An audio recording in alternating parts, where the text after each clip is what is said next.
okumanya Geoffrey Lutaya namuwulira buliza okusooka. I think yatusooka ku recordinga. Engeri gye ndi weggomba nali ndowooza nti nze nteekeddwa okuyimba nga Fred Lutaya. Kakati ngenda okuwulira teepu nyajjagamba kuliko akasajja ate ko Geoffrey Lutaya nga Geoffrey Lutaya aliko omwana tewali. Eka baali baatugaana okuyimba. Kakati naye tebampa reasons mala. Ntandika okuyimba taata yali yasinga okuba embooko ku kyalo. Ne bangamba tewali byakuyimba ne mbuuza nti lwaki. Kati muzeeyi n'aŋŋamba obaye ne maama naga nti condition gye tukuwa twagala mu ttaamu eno ng'olina akati mu kubala ng'okalina mu luzungu ebiddako tujja kulaba.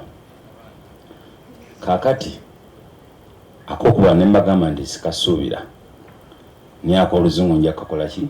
Nja kakola. Era bwe nakaleeta naye akalitwikya n'ak'oluzungu okubala nga nfunye ze njagala. Taata ne maama ne beegatta ne bangulira keyboard. Eri waka nze nasooka okkirizibwa okuyimba kokka. Kati Robert ne mugamba gwe tugezangako okujjako ng'otuuse ku level. Kati bwe ntandika okuyimba ne ntandika okujjanga okuwumula mu kibuga.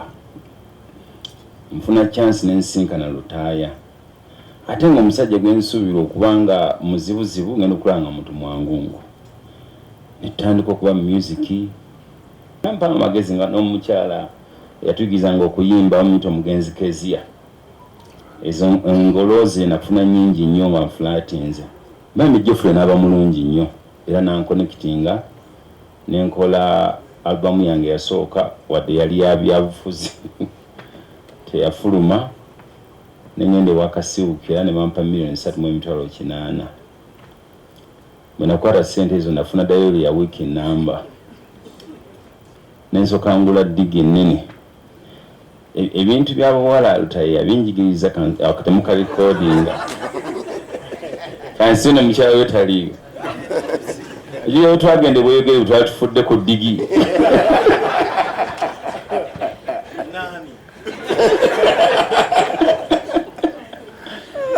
awairi naye tannajja naye kirungi yakola eddalo lyonna n'alimalayo. Omanyi kirungi okukola ebintu mu tayimi yabyo. Amisa gyali tannabiyiga nnyo ndowooza naye yalinayo omwana gwe bayita Ndibassa yafiira mu accident. Nabagambye muggyeko kamera awo abaafuna obubenje abalwala osanga ffe twakolanga n'emisango mingi okubasinga. So tetuli baakabi nnyo tusobola bawa magezi nnyo kubanga definitely twalinga buvubuka obwafuna ssente nga tukyali bato ng'okufuna miliyoni eziri kwibano ku $3 nga to osula wa kitaawo. By the way Geoffrey ojjukira omuvubuka yajjanga yambadde empale nnungi nomugamba njiguzi jambulemu.